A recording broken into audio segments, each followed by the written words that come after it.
Alors, en matière de transport et de déplacement urbain, qu'est-ce que vous nous proposez? Ah ben là c'est facile parce que tout est déjà voté, tout est fait, il n'y a plus qu'à faire.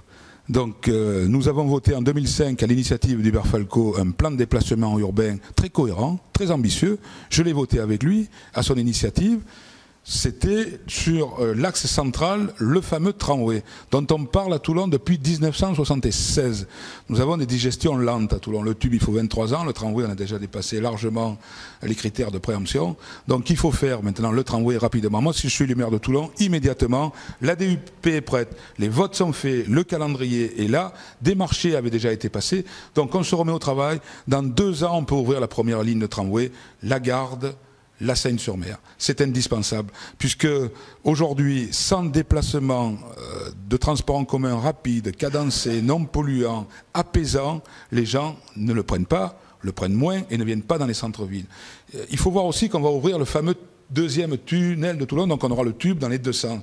Or, les deux tubes de Toulon, si on regarde, évitent Toulon et lient un centre commercial à l'ouest, un centre commercial à l'ouest, à l'est. Et si nous n'avons pas des transports en commun modernes, cadencés, rapides, pour ramener des gens au cœur de ville, nous aurons un tunnel qui les éloigne de la ville et nous n'aurons rien pour les ramener.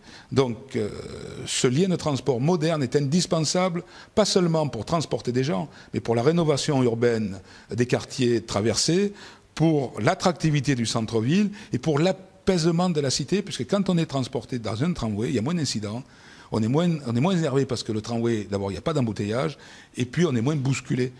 Pour les jeunes gens, pour les personnes âgées, pour les mamans chargées de famille, pour les handicapés, le tramway, c'est vraiment le transport le plus adapté aux moyens de déplacement modernes dans une grande métropole comme la métropole toulonnaise. Donc le tramway immédiatement. Et puis après, on travaillera sur l'axe nord-sud, sur des tarifs solidaires, sur le transport en commun en site propre avec le réseau maritime, qu'il faudra élargir, mais ça passe d'abord par le tramway. Voilà, c'est la pierre angulaire, au-delà des déplacements, de l'attractivité renouvelée d'une grande ville comme la nôtre.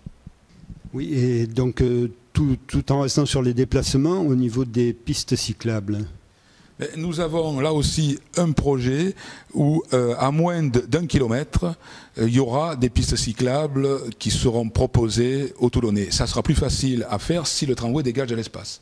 Voilà, là aujourd'hui, on peut se déplacer en vélo, c'est quand même pas simple. Donc, si nous réussissons à faire le tramway au bout de 2 ans, nous aurons sur le boulevard de Strasbourg, sur l'axe est-ouest, la possibilité d'avoir d'abord de redonner beaucoup de possibilités pour les piétons, un espace piétonné important, et puis aussi pour les vélos qui ont à Toulon de vraies difficultés pour se déplacer. Et là, il y aura un plan de déplacement sur TPM avec la fameuse maison des déplacements qui permettra d'élaborer une charte du vélo sur l'ensemble de l'agglomération, puisque les vélos, par définition, ne s'arrêtent pas à l'entrée de Toulon et à la sortie. C'est l'ensemble sur les 12 communes sur lesquelles il faudra travailler. Il y a des communes qui ont un peu plus d'espace que d'autres. Il faudra là avoir un vrai débat avec nos partenaires que seront les autres maires et aussi les associations de défense des déplacements en vélo qui sont nombreuses et qui sont revendicatives à juste titre.